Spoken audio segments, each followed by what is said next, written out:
La prédication de ce jour porte sur un texte de l'Apocalypse, au chapitre 21, les versets 1 à 7. Puis je vis un nouveau ciel et une nouvelle terre, car le premier ciel et la première terre avaient disparu, et la mer n'existait plus. Je vis descendre du ciel, d'auprès de Dieu, la ville sainte, la nouvelle Jérusalem, préparée comme une mariée qui s'est faite belle pour son époux. J'entendis une voix forte venant du ciel qui disait : « Voici le tabernacle de Dieu parmi les hommes. Il habitera avec eux, ils seront son peuple, et Dieu lui-même sera avec eux. Il essuiera toute larme de leurs yeux, la mort ne sera plus, et il n'y aura plus ni deuil, ni cri, ni douleur, car ce qui existait avant a disparu. Celui qui était assis sur le trône dit : « Voici que je fais toutes choses nouvelles. » Il ajouta : « Écris cela, car ces paroles sont dignes de confiance et vraies. » Puis il me dit : « Je suis l'alpha et l'oméga, le commencement et la fin. À celui qui a soif, je donnerai à boire gratuitement de la source de l'eau de la vie. Le vainqueur recevra cet héritage, je serai son Dieu, et il sera mon fils. » Je ne sais pas pour vous, mais personnellement, j'ai un peu du mal à finir la lecture de la Bible par l'Apocalypse. Ce passage ne m'a jamais vraiment paru très engageant. Une vision apocalyptique en français courant désigne plutôt un tremblement de terre, un éboulement, des lendemains de tempête. Dans les journaux après une inondation, on parle de vision apocalyptique. Si l'on poursuit la lecture du jour par le verset 8, nous ne sommes pas très rassurés. Quant aux lâches, aux infidèles, aux dépravés, aux meurtriers, aux impudiques, aux magiciens, aux idolâtres et à tous les menteurs, leur part se trouve dans l'étang embrasé de feu et de soufre. C'est la seconde mort. Lorsqu'on regarde les artistes qui illustrent l'Apocalypse, leurs tableaux sont quand même quelque peu lugubres, comme on le voit ici.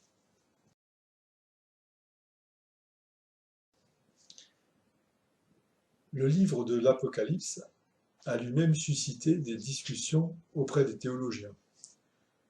Luther, dans un premier temps, avait même l'idée de sortir l'Apocalypse du canon, c'est-à-dire des textes qui étaient jugés essentiels à la Bible, car pour Luther, il ne répondait pas aux critères qu'il s'était fixés pour les livres du Nouveau Testament.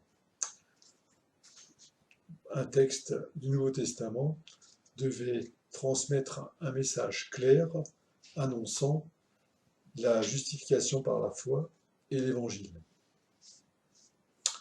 Quelques années plus tard, il est revenu sur sa décision et il a estimé que ce livre apportait quand même des choses aux chrétiens, mais qu'il devait être expliqué. Apocalypse signifie en fait révélation. Il s'agit de la révélation du Christ ressuscité.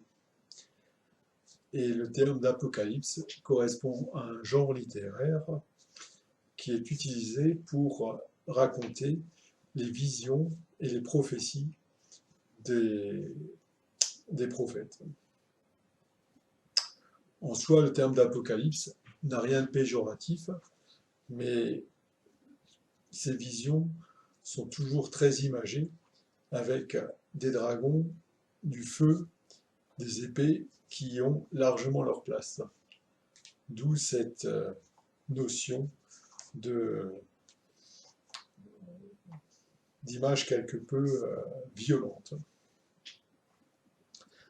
En fait, il serait plus simple et moins ambigu d'utiliser le terme allemand de Offenbarung. Le contexte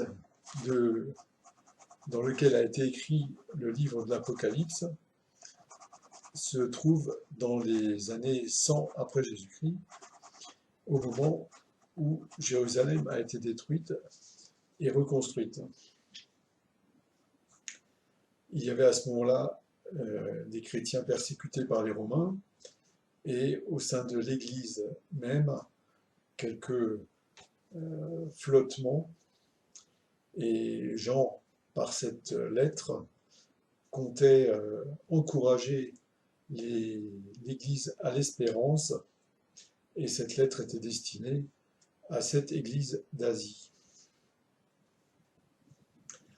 Pour écrire cet Apocalypse, Jean s'est notamment inspiré d'Ésaïe,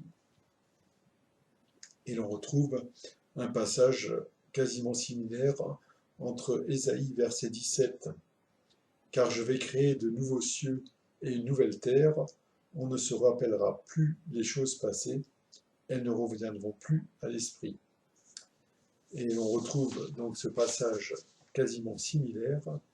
« Puis je vis un nouveau ciel et une nouvelle terre, car le premier ciel et la première terre avaient disparu, et la mer n'était plus. » Et je voudrais insister sur ce passage pour la suite de la prédication. Et la question qui se pose, c'est qu'est-ce qu'on entend par une nouvelle vie? On peut se placer à différentes échelles, à l'échelle d'un peuple, à l'échelle de l'humanité, ou encore à notre échelle quotidienne. Pour Ésaïe, il a fait référence à la fin de l'exil. Il y a eu la guerre de Babylone avec le roi qui a mis la main sur Jérusalem, et ceci a entraîné l'exil d'une partie de la population.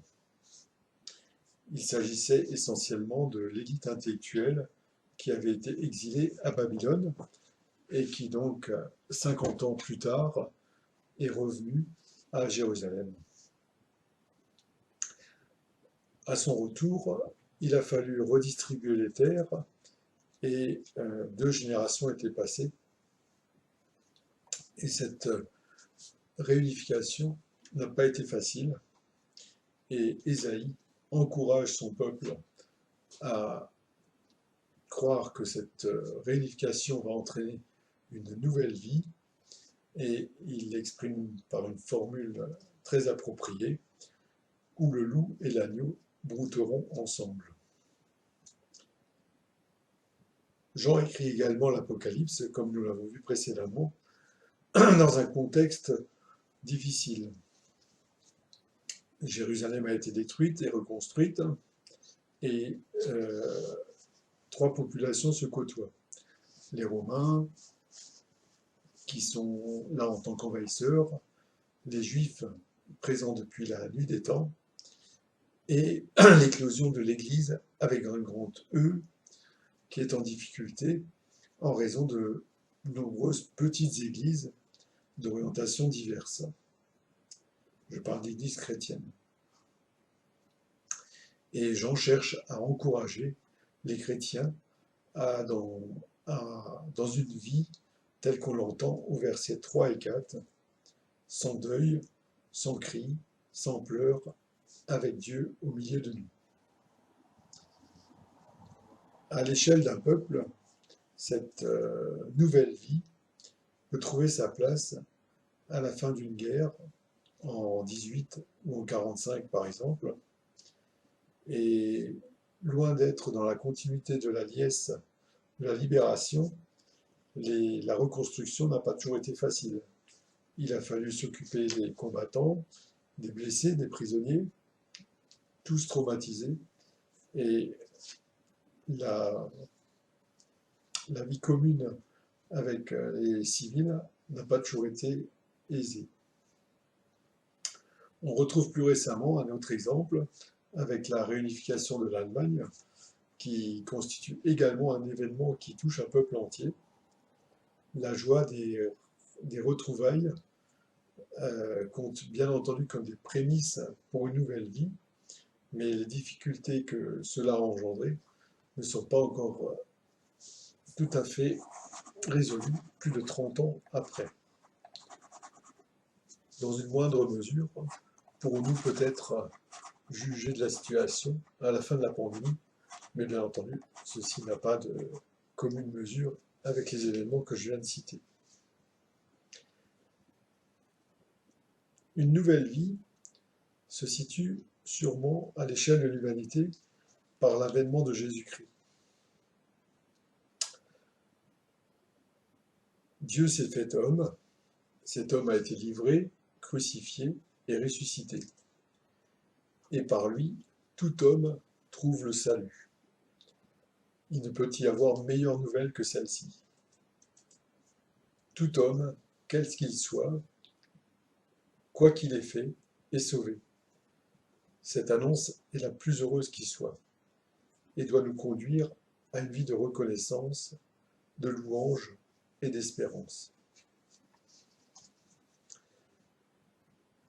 Ces éléments peuvent paraître un petit peu abstraits, loin de notre quotidien.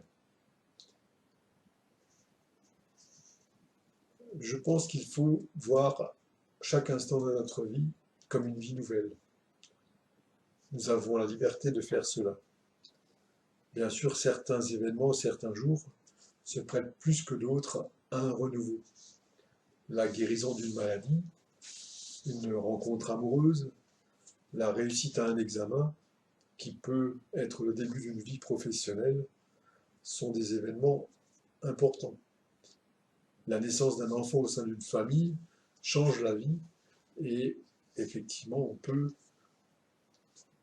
entrevoir une vie nouvelle. Mais tous les jours, en nous levant, nous pouvons nous engager aussi dans cette vie nouvelle. Placer nos actions dans la reconnaissance, nous mettre au service les uns des autres. Laissons-nous nous émerveiller par des choses simples, une fleur, un paysage, un oiseau. Laissons-nous nous émouvoir par un sourire, un regard, une parole de bienveillance. Ne nous laissons pas abattre par des événements que nous ne maîtrisons pas.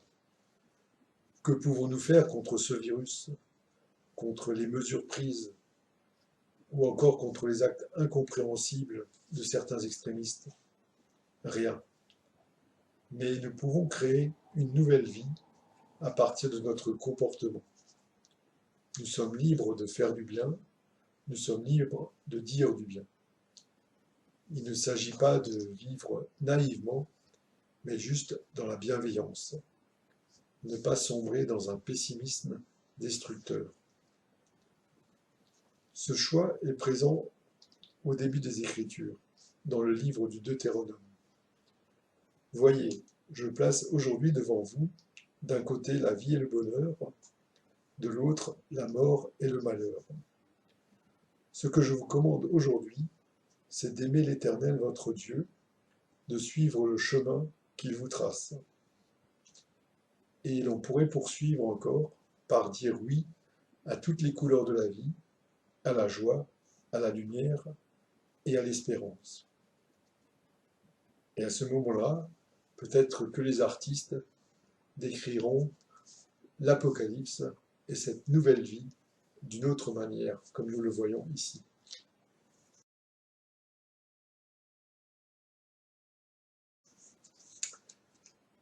Nous retrouvons cette notion de vie nouvelle dans le Notre Père, que nous prions régulièrement. Que ton règne vienne. Et comme le dit Luc, lorsque les pharisiens demandèrent à Jésus « Quand viendra le royaume de Dieu ?» il leur répondit « Le royaume de Dieu ne vient pas de manière à frapper les regards. On ne dira point « Il est ici » ou « Il est là ».